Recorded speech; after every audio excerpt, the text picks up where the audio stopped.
Kumbakonam மலையப்பேட்டை bypass சாலையில் 54 லட்சம் மதிப்பீட்டில் கிராம முகப்பில் நூலகத்துடன் கூடிய முத்தமிழறிஞர் கலைஞர் கோட்டகத்தையும் அதில் நிறுவப்பட்டுள்ள கலைஞர் திருவுருவ சிலையையும் தமிழ்நாடு இளைஞர் நலன் மற்றும் விளையாட்டுத்துறை அமைச்சர் மாண்புமிகு உதயநிதி ஸ்டாலின் அவர்கள் திறந்து வைத்தார்கள்.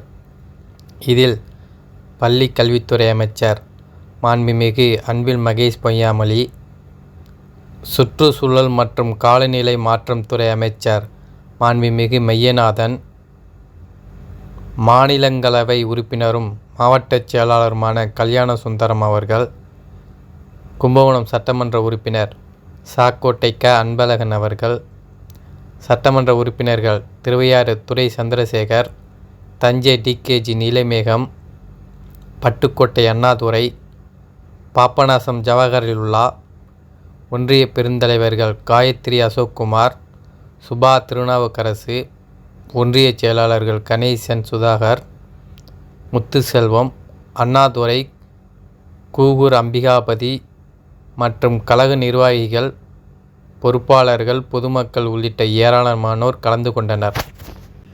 இதுபோன்று நமது கழகம் சார்ந்த விஷயங்களை தெரிந்து கொள்ள நமது திருவாரூர் திமுக யூடியூப் சேனலை சப்ஸ்கிரைப் பண்ணி சப்போர்ட் பண்ணுங்கள். மீண்டும் அடுத்த பதிவில் சந்திப்போம். நன்றி, வணக்கம். இன்றைக்கு இந்தியாவுக்கே வழிகாட்டுகின்ற திட்டங்களை நம்முடைய முதலமைச்சர் அவர்கள் செய்து கொண்டிருக்கிறார்கள்.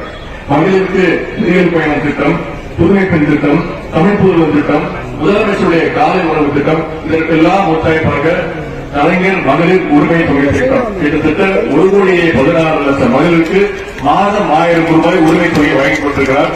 ஒரு சில இடங்களில் கோரிக்கை வந்து கொண்டிருக்கிறது. நான் உறுதியளிக்கின்றேன், பாராளுமன்றத்தின் போது உறுதியளித்தேன். கண்டிப்பாக தகுதியில் அனைத்து மகளிருக்கும் அந்த கலைஞர் உரிமை தொகை திட்டம் விரைவில் கிடைக்கும் என்று நான் கூறிக்கொள்கின்றேன்.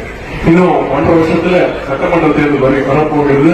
அதற்கு நாம் இப்போதே தயாராக வேண்டும். சட்டமன்ற தேர்தலில் கழகம் மாபெரும் வெற்றியை பெறும் என்று நம்முடைய தலைவர் அவர்கள் ஒப்புரை விழாவில் பேசினதை உங்களுக்கு தெரியும்.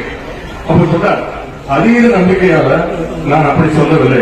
கழக உடன்பிறப்புகள் நீங்கள் இருக்கின்ற நம்பிக்கையில் தான் நான் அதை சொல்கிறேன் என்று கழக தலைவர் அவர்கள் சொன்னார்கள். ஆகவே நாம் அனைவரும் இப்பொழுதே சட்டமன்ற தேர்தலுக்கு உழைப்போம்.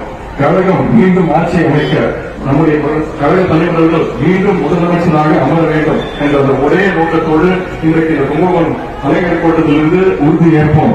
கலைஞர் கோட்டத்தை பார்த்து உருவாக்கிய நம்முடைய மாவட்ட கழக செயலாளர் அண்ணன் எஸ்.கே. அவர்களுக்கு என்னுடைய வாழ்த்துக்கள், பாராட்டுகள், நன்றிகள். அன்பிற்குரிய சுற்றுச்சூழல் துறை அமைச்சர் அவர்களே, அருமை நாடாளுமன்ற உறுப்பினர்களே, சட்டமன்ற உறுப்பினர்களே, அனைவருக்கும் என்னுடைய வணக்கம்.